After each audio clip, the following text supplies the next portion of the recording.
Café Literario Verónica Ascensión. Hoy con un invitado especial, un queridísimo amigo de la cultura de este país, Avil Peralta Agüero, crítico de arte, escritor, poeta, gestor cultural y responsable de muchos de los ejes que mueven la cultura de República Dominicana. Bienvenido, Avil Peralta, a nuestro programa de televisión. Verónica, me siento como estar en la terraza de tu casa. Maravilloso. Y le decía a mi esposa en días recientes que he descubierto en mi amiga, que admiro y respeto tanto, una faceta que no conocía, la conductora y productora de televisión. Eso se lo debes a Manuel Mota, el propietario de este canal, que un día me invitó a que hiciera este programa. Así es. Y yo dudé un poco, pero me dijo, tú puedes. Así es. Pero para trabajar en cultura nunca decimos que así no. Es, Entonces son puertas que se abren, y son puertas que no se abren para nosotros, sino para el público que nos sigue. Un público a veces ávido de ver programas culturales, que aunque creemos que no, pero tenemos nuestra gente que nos sigue. Así es. Avil, gracias por estar aquí, gracias por aceptar esta invitación. Gracias a ti.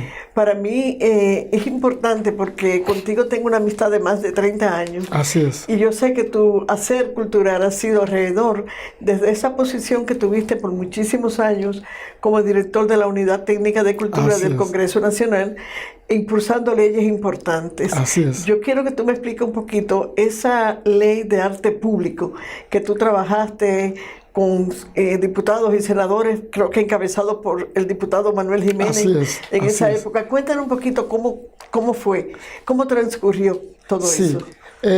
Yo diría que después de la gran batalla ganada, porque la estamos ganando, de la aprobación de la ley de mecenazgo y su promulgación, la responsabilidad ahora corresponde retomar esa agenda legislativa cultural que dejó nuestro muy querido y admirado artista y alcalde de Santo Domingo Este, Manuel Jiménez, y una de ellas fue el proyecto de ley de arte público.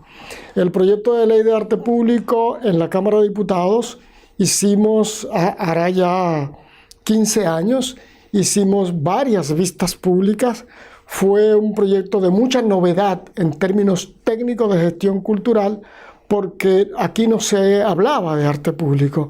De manera muy cercana, en ese momento en Puerto Rico se estaba, que tú recuerdas, el proyecto de arte público del Viejo San Juan, alrededor del metro, que fue un ejemplo. Del metro de Puerto Rico, donde yo tuve el privilegio de ser colaborador. Y yo recuerdo cuando se anunciaron las vistas públicas en la Cámara de Diputados, la cantidad de artistas y gestores culturales que fueron a darle seguimiento a esto. ¿Por qué vino la motivación en Manuel Jiménez y yo como asesor de generar este proyecto de ley? Porque nos fuimos dando cuenta que el Parque Nacional de Arte Público a nivel nacional, que era bastante amplio, se fue degradando. Y no solo degradando porque construían un edificio, porque ampliaban una calle, de esto no, sino porque vino un momento en que vino la depredación del parque de arte público. Entonces empezaron a sustituir estatuas, esculturas y monumentos en espacios públicos que eran de bronce por piezas producidas en poliuretano, en plástico. Es decir, que lo que era un robo, realmente. Exactamente. Entonces, a eso se le fueron sumando ya robos directos, sustituciones, y la parte más, vamos a decir, más fea de todo, fue que empezaron a invadir espacios públicos con obras sin permisología, sin planificación, y de pronto la República Dominicana está llena de ese tipo de esculturas que no tienen ningún tipo de valor artístico y cultural. Ha habido como una dispersión. Sí, una depredación por un lado, robo por el otro, y además violación a todos los procedimientos de gestión municipal, porque el arte público lo gestiona básicamente las alcaldías. Y entonces se violaron todo, y a eso se sumó el abandono de lo que ya se había conquistado. Así es, Por ejemplo, pero que también hay también como poco conocimiento, porque un alcalde no puede querer en su provincia llenar la provincia de murales o de tal cosa sin una supervisión. Por supuesto, y sin una planificación, porque por ejemplo los murales que corresponden al arte popular, arte público popular, porque son populares, porque son degradables, es decir, en 10 años ahí no queda nada, pero el arte público real, el consolidado, es el que está llamado a convivir con los ciudadanos en la ciudad. Por ejemplo, se hizo el Boulevard de la 27 de febrero. Ahí tenemos 7 u 8 grandes maestros de la escultura dominicana, y ese bulevar que mereció la atención de toda la ciudadanía. Que fue un acontecimiento fue degradado. Ahora la alcaldesa ha hecho un esfuerzo para recuperarlo y todo eso.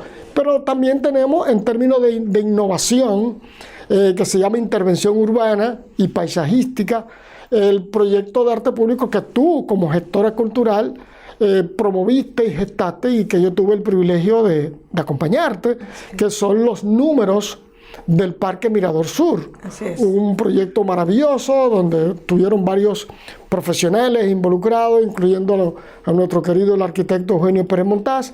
Pues fue abandonado. Sí. Y en la alcaldía del pasado alcalde David Collado, se rescató por lo menos la avenida de la Salud. Gestionaste que se rescatara una parte de ese componente. Y aún estamos a la espera de que se rescaten los 10 de abajo. Y veo algunas señales de que lo de la José Contreras parece ser que la alcaldesa tiene planes de recuperarlo. Pero tenemos 2 años esperando. Así es. Pero, por ejemplo, para que la gente tenga una idea de cómo anda el tema del arte público, en las estaciones del metro de Santo Domingo hay un parque de arte público desconocido totalmente por la ciudadanía. Pero además las autoridades no se han dedicado, ni la alcaldía ni el propio Ministerio de Cultura, de implementar información sobre el arte público en la República Dominicana. Entonces, la gente entra al metro y no sabe que ahí hay obras de Bismarck Victoria, de Fernando Varela, o sea, de grandes artistas. Dedicados a grandes figuras. Exactamente. Pero además, tenemos obras de arte público emblemáticas, como el homenaje a los inmigrantes que auspició don Pepín Corripio, aquella escultura del maestro Pras Ventós, ahí en la cabeza del puente. Pero si nos vamos a aquel lado, el presidente Hipólito Mejía propició un parque de arte público en la Avenida Las Américas. Sí, que fue una joya. Que fue algo maravilloso, aunque no se planificó de la manera más adecuada, porque no era necesario tumbar aquellos árboles centenarios de caoba, pero está ahí. En la ejecución hubo problemas. Sí, pero está abandonado. Exactamente. Totalmente abandonado. El único parque de arte público que se conserva es allá el homenaje a allá en Constanza, que es una obra magnífica de Pras Ventós, que está ahí, que aún se mantiene. Que está cuidada y preservada. Gracias a las Fuerzas Armadas. A las Fuerzas Armadas. Abel, vamos a ir a una pausa y cuando regresemos, retornamos con el tema de arte público, con algunas preguntas que debo hacerte, y vamos a hablar un poquito de lo que ha sido la implementación de la ley de cine. Correcto. Y los resultados que se han visto a la luz. Y me gustaría hacer una definición breve a la vuelta de lo que es el arte público en términos conceptuales. Así es. Volvemos en breve. Gracias.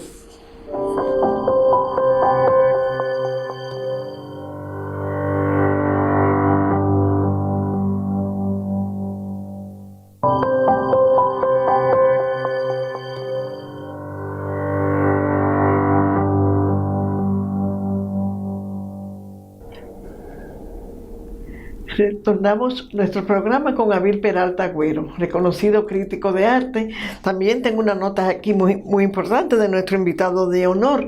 Abel Peralta es miembro del Consejo Nacional de Cultura por decreto presidencial, miembro del Comité del Premio Nacional de Artes Visuales por decreto, y también miembro del comité organizador de la Bienal Nacional de Artes Visuales, es decir, que gira este personaje invitado de hoy alrededor de temas importantes de la cultura nacional. Verónica. Un honor para mí tenerte aquí, Abir, en este programa. Gracias. En el espacio anterior estuvimos hablando, tú querías conceptualizar más bien lo que es el arte público. Correcto, y es bueno definirlo, conceptualizarlo, porque la ciudad de Santo Domingo, sobre todo el río de los Ama, la ría de los Ama que divide el norte con el este, tenía una de las obras de arte público fundamentales y emblemáticas de la ciudad de Santo Domingo, que eran los murales de nuestro admirado y querido Carlos Cruz Diez, aquel maestro venezolano y universal que donó a la ciudad de Santo Domingo aquel mural en los silos de Molinos Dominicanos y que fue borrado. No ha habido manera de que eso sea restituido. Entonces, para que la gente tenga una idea de cuánto duele perder una obra de arte público de esa categoría, el arte público se define como el arte emplazado en el espacio público. Entiéndase en los parques, entiéndase en las grandes avenidas, para el deleite en las de carreteras, la ciudadanía. Y juega un rol psicológico y sociológico de estimular de manera positiva y amigable a los ciudadanos, los miles de ciudadanos que durante años y a veces siglos transitan por esos lugares, porque pasan a formar parte de la vida interior y emocional de esa persona. Como sucede con la Estatua de la Libertad. Exactamente. Entonces es bueno que la gente sepa eso, y además cuando se ausenta una obra de arte público, se siente lo que los especialistas llaman, se siente el vacío. Claro. Porque tú dejas de ver algo que tú y tus padres y tus niños estaban acostumbrados. Como sucedió con el deterioro de Molinos. Exactamente. De ese gran mural. Mira, una pregunta, Bill. Que tú estás involucrado y has trabajado tanto en esto, ¿de qué que adolecemos? Porque está la ley de arte público, están los recursos de arte público, los ayuntamientos dedican recursos para hacer arte público, entonces después no hay un seguimiento del arte público, no hay una oficina, no obliga esa ley a que haya una oficina. Sí. La ley viene a regularizar todo el proceso del emplazamiento, del diseño, creación, conceptualización y plantación de una obra de arte público, confiriéndole los poderes que por ley le corresponden a los ayuntamientos de cada ciudad o de cada provincia, pero además viene a hacer penalizaciones a las violaciones de arte público, porque aquí cualquier desarrollador, para poner un edificio, quita una estatua, quita una escultura, sin ninguna consecuencia. Entonces, esta ley, que doy las buenas nuevas, se va a reintroducir, vamos a cumplir con todo el procedimiento para reintroducirla en la Cámara, porque perimió en la Cámara de Diputados, y hay grandes expectativas para que sea aprobada y se hagan los arreglos políticos con los bloques para que esta ley tengamos una ley de arte público. Pero es bueno decir que el presidente de la República, Rafael Abinader, en un estímulo que alguien que no fui yo le dio, creó por decreto una unidad de gestión de arte público. Sin embargo, esa iniciativa, que me parece muy buena, todavía necesita de un fortalecimiento, un reforzamiento técnico en divulgar lo que es el arte público, implementar y garantizar las calidades de arte público que necesita la ciudad de Santo Domingo y el país. ¿A qué ministerio pertenece esa unidad? No, es una unidad de la Presidencia de la República. Directamente. Sí, creada por decreto hace poco. Entonces, esa es la que va a resguardar todo lo que se haga de arte público. En lo que se aprueba la ley. En lo que se aprueba la ley. Sí, porque cuando la ley está aprobada, obviamente... Bueno, pero esa es una oficina muy importante, porque si tú sales a ver en todo el país, es mucho lo que hay que hacer. Claro, en el espíritu de ese decreto, y esto es una muy buena noticia, aquellos murales, por lo que tú luchaste tanto, del Parque Mirador, sur, los murales de José Ramírez Conde y de Amable Sterling. Hay un equipo multidisciplinario encabezado por Roaí D'Alembert, un gran especialista, que lo están restaurando. Ay, qué buena noticia, qué buena noticia. Hay que dar buenas noticias. Sí, sí, así es. De eso se trata este programa. Se está trabajando. Aunque a veces hay unas que no son tan buenas. Así es. En el ambiente cultural. Abil, hablando de la ley de cine, que es la ley que yo creo que tú trabajaste junto a ese gran gestor que es Manuel Jiménez. Manuel Jiménez, además de haber sido un excelente diputado con buenas iniciativas, es un artista. Así es. Y como artista, junto con todo tu apoyo en ese Congreso Nacional, sacaron esa ley de cine que sí creo que ha sido bastante buena y productiva. Sí. Antes de abordar la ley de cine, debo decir que hay un pasivo, una pequeña herida en el corazón de la ciudad, y es que la obra del maestro José Ramón Rotellini, nuestro querido Rotellini, que está en el Huacal, esa obra, una escultura moderna y vanguardista extraordinaria, le tiraron un muro encima. Y para colmo, recientemente la desmontaron y la tiraron. Entonces, son cosas que duelen. Entonces, eso tiene que ver con esa oficina que mencionamos. Por supuesto, y es oportuno para que la oficina se ocupe de eso. Sobre la ley de cine, yo recuerdo esos hermosísimos momentos de interacción política, como apuesta a la cultura, de todas las fuerzas políticas en la Cámara de Diputados, cuando llegó la ley de cine, con el padrinazgo, en ese momento, del padrinazgo político y presidencial del presidente Leonel Fernández, pues había que prestarle atención. Y yo recuerdo que ahí estábamos todos envueltos, estabas tú, Silvano, todas esas vistas públicas que fueron tan interesantes. Yo no estuve en las vistas públicas porque trabajaba fuera del país en ese momento, pero sí me correspondió cuando llegó la ley a la Cámara de Diputados que había la instrucción política de echar a andar ese proyecto. Implementar. Sí, entonces vinieron las discusiones y todo eso. Yo recuerdo que noté un vacío en el proyecto de ley y que aún lo tiene, y es que no tiene identificado los ejes de educación en cultura cinematográfica. Yo recuerdo que eso me preocupaba mucho y yo decía, tú no puedes ir a hacer un festival de cine en la frontera si tú no le dices a los jóvenes de la frontera la historia del cine, lo que es el cine, la importancia del cine, cómo el cine impactó, por ejemplo, para mejorar la agricultura en Rusia después de la Segunda Guerra Mundial. Que tiene que ver con la cultura de un país. Que le llevaban documentales a los campesinos para ver cómo se sembraba ahí en los mismos Estados Unidos y todo esto. Entonces, ante ese vacío, yo recuerdo que mi oficina, la Oficina Técnica de Cultura, contrató los servicios de un crítico de cine, un cinéfilo, Carlos Francisco Elías, para que nos escribiera una propuesta sobre eso, y escribió una brillante propuesta donde identificaba la necesidad de educar en cultura del cine. Porque no es lo mismo tú decir, mire, esta película es buena, véanla, que usted le cuente la historia de los protagonistas, de cuál es el objetivo. Que sea una película con unos fines y unos objetivos, que no sea meramente comercial. Claro. Y mire, el cine puede contribuir al cambio social y todo eso. Y bueno, no se logró incorporar porque las tensiones políticas eran muy fuertes en ese momento, pero se aprobó finalmente la ley de cine, y meses después, ante algunas debilidades que siempre da la prisa, se envió la ley para su modificación, y en la modificación quedó estructurada como la conocemos hoy, y el fruto ya lo conocemos. Ya lo conocemos. Abil, vamos a una pausa, volvemos contigo para hacer hincapié un poquito en eso, cómo está ahora, después de la implementación de todas las regulaciones de la ley de cine, y entonces entrar en la ley de mecenazgo, que es la que nos ocupa, la nueva ley, que estamos todos los gestores culturales y todos los que hacen cultura en el país a la espera de esa nueva ley, de su implementación.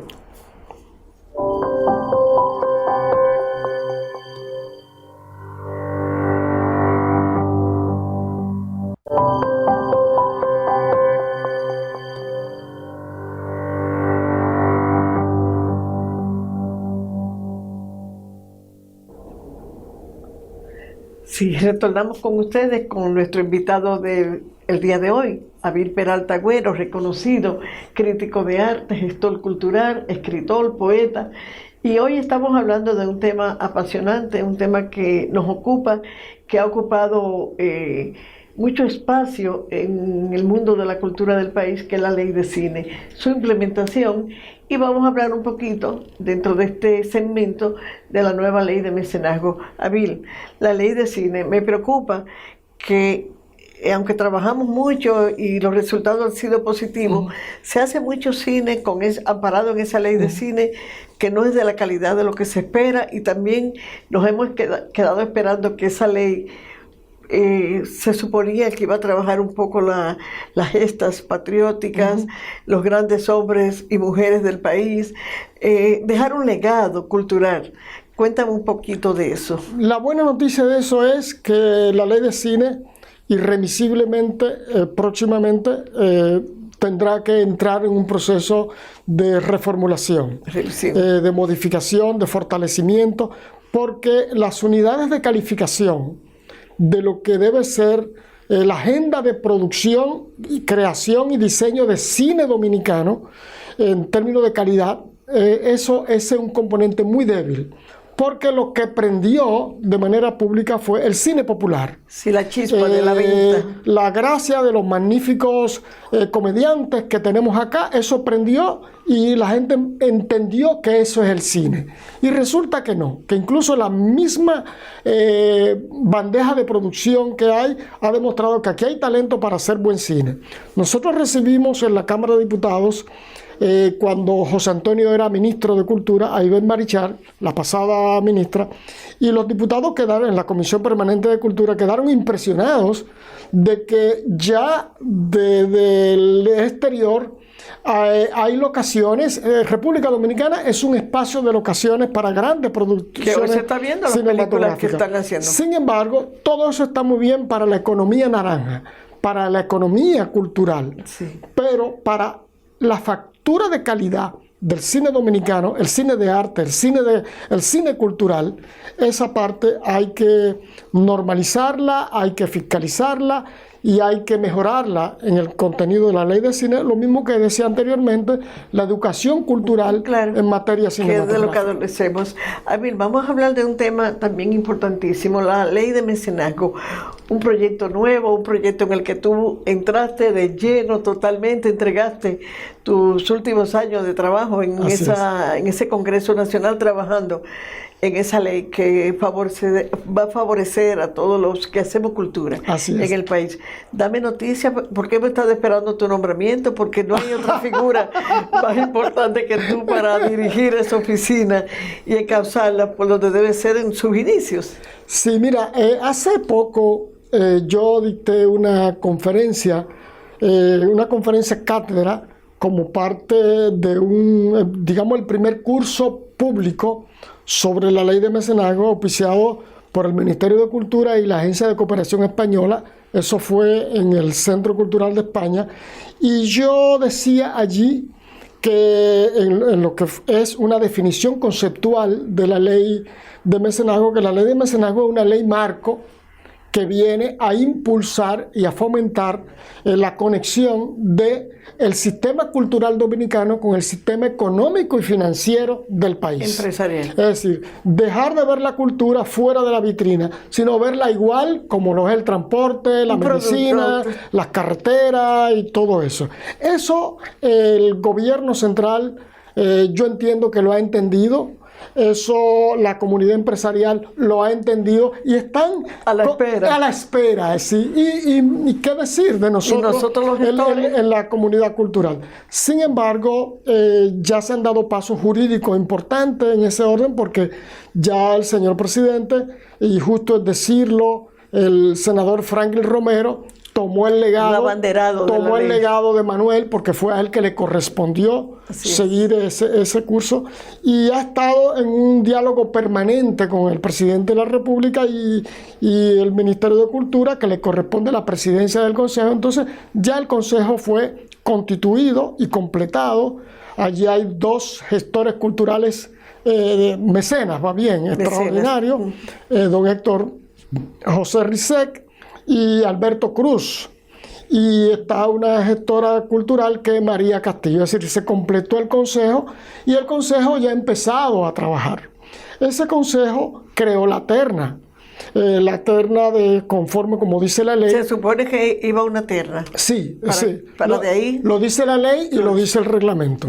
Y de ahí esa terna de 3 personas se le envió al señor presidente y él la tiene en sus manos para, en el momento que él considere, emitir el decreto correspondiente. Entonces... Pero hay un problema, Verónica, y es que, como se decía, los tiempos fatales. Conforme la ley, en enero ya eso tiene que el órgano de la Dirección General de Mecenazgo tiene que convocar a los proyectos culturales para iniciar los procesos de financiación y cofinanciación de esos proyectos. Para que eso pueda encaminarse ya el próximo año. Pero sin ese director nombrado, ya con toda la estructura. Porque la oficina ni siquiera existe. ¿Y tú estás dentro de la terna?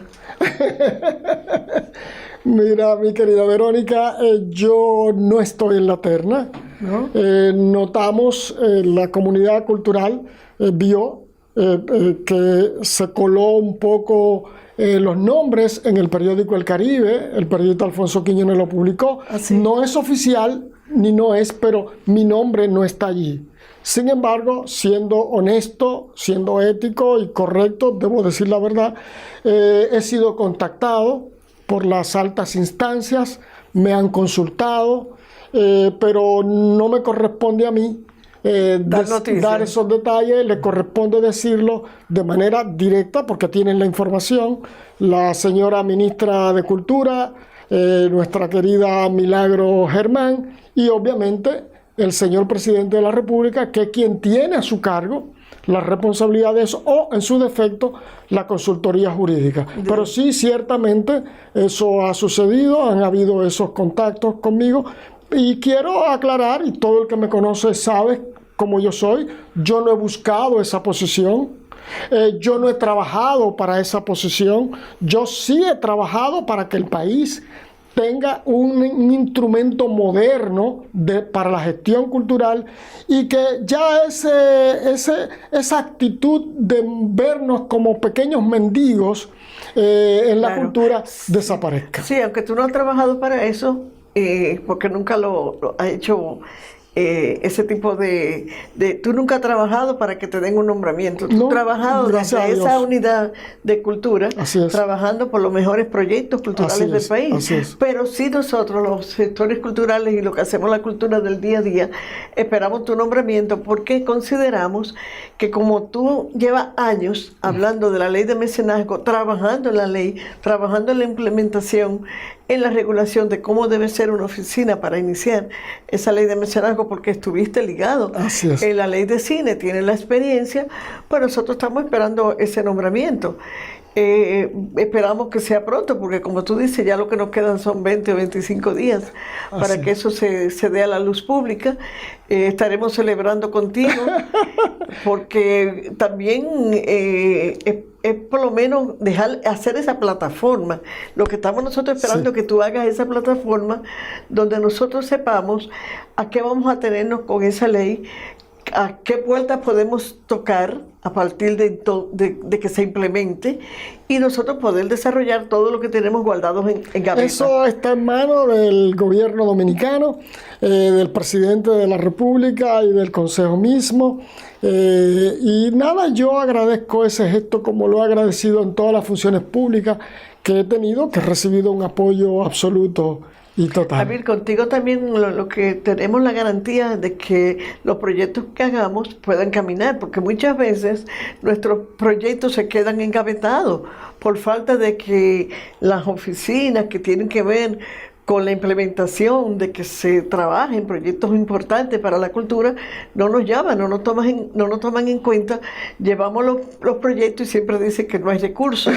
Como ahora vamos a tener la ley que va a ser apoyada por el empresariado, porque el empresariado va a ser favorecido también, obviamente, con esta ley de mecenazgo, pues nosotros contigo ahí es que nos sentimos como en la garantía de que sí, proyectos, estamos hablando de proyectos importantes, Claro. proyectos de país, no proyectos pequeñitos, sino que engrandezcan la nación dominicana. Esperamos celebrar contigo, celebrar con la ministra, nuestra muy querida amiga Milagros Germán, esa gratísima noticia. Sí, pero eso está en decisiones políticas que escapan de mi dominio. Por supuesto, como quiera estaremos celebrando porque la ley es importante. Pero yo estaré cerca ahí. Y tú estarás ahí. Yo estaré cerca con toda seguridad. Y como siempre dando apoyo. Y con mi corazón abierto, transparente, como lo he hecho desde la Cámara de Diputados, que le abrimos la puerta a todos los sectores culturales del país. Así mismo, como yo siempre lo he hecho con los ministros de Cultura. Cuando nombraron a Carmen Heredia, cuando nombraron a Milagros Germán, como debe ser, a las oficinas ponerme a la disposición. Como gestora cultural de 35 años, quizás nuestra experiencia no sirva de mucho, porque hay muchas cosas nuevas siempre que hacer y muchos personajes en el país, pero siempre tratamos de ponernos a la disposición. Por supuesto. Como tú lo haces. Siempre, porque la Cámara de Diputados ha tenido diferentes presidentes de la Cámara. Así es. Y tú has estado ahí con cada presidente. Así es. Porque estuviste con Julio César Valentín. Ahí empezamos y tuve el altísimo privilegio, nunca lo he dicho públicamente, de trabajar en lo que fue el ajuste al artículo 64 de la Constitución sobre derechos culturales. Yo recuerdo esas sesiones de trabajo intensas. con Domínguez Brito, senador, Julio César Valentín, presidente de la Cámara, Minuta Vares Mirabal y Manuel Jiménez. A la cabeza y finalmente se logró un artículo 64 que es un hito para la historia del arte y la cultura dominicana. Javier, qué lujo tenerte en este programa. Para Muchísimas mí, gracias. Una gratísima alegría, noticias buenas, hablamos de arte público, hablamos de ley de cine y hablamos de ley de mecenazgo, que es lo último que tenemos en nuestras manos. Así es. La gente que hacemos cultura. Gracias por aceptar mi invitación. No olvides que mi mujer y yo somos de tus fans. Gracias, muchísimas gracias. Nos esperamos muy pronto con Abil Peralta Agüero, que nos sigan en su programa Café Literario Verónica Ascensión. Gracias.